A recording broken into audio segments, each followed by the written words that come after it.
I have a question that I've always wanted to ask of you, and I think I speak on behalf of Coyote fans everywhere. Why did you never, ever abandon ship on this franchise? I believe in our fans in Arizona. I believe in the market from a business standpoint. And once we get the right building in the right place, we won't have to have this discussion ever again, other than to talk about how great the team is doing. I remember how defiant you were at times in those press conferences. You Hardly defiant. You were defiant. You went after a particular institute. I can see you standing out in front of the Glendale City Council chambers, press conference after press conference. Was there ever a time? No, defiant, don't do that. No, You know, somebody in the last 24 hours after I did a very lighthearted media avail said I was defensive. I mean, I'm none of those things. No, you were. I may have been proactive. I may have been passionate, but defiant has some negative connotations, which I wouldn't want anybody to think was part of the repertoire. I'll settle on that word then. And I think we all appreciated that at the time because the support was clearly there. But was there ever a time? Some might say that's leadership. Thank you. See what you're doing? No, see what you're doing. But was there ever a time when you just were like, enough is enough here?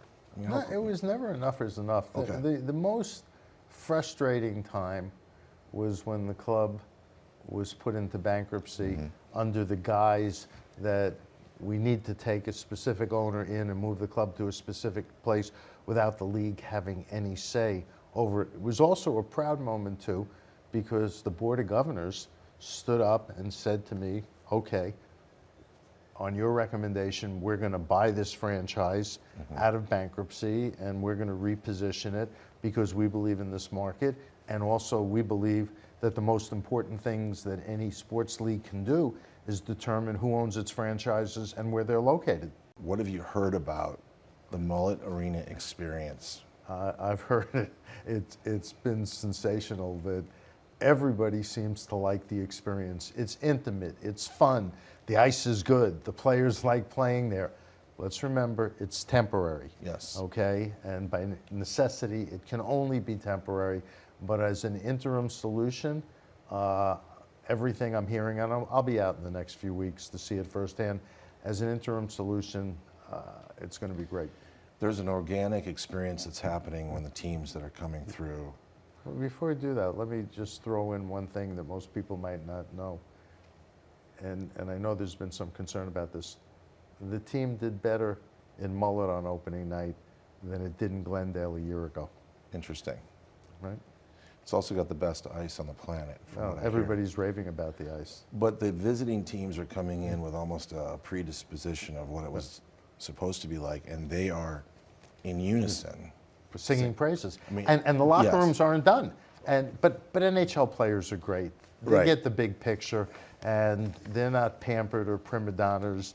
They you know, they're in every person's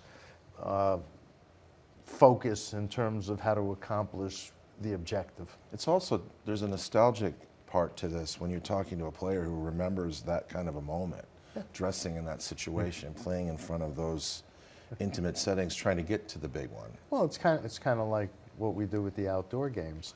It conjures up memories of youth and playing the game at a younger age in other circumstances. Now, having said that, the locker rooms will be done soon, and there'll be NHL caliber locker rooms. But I'm grateful at the cooperation that we're getting, not just from ASU, but from our players. And again, I can't state enough how thankful we are to ASU.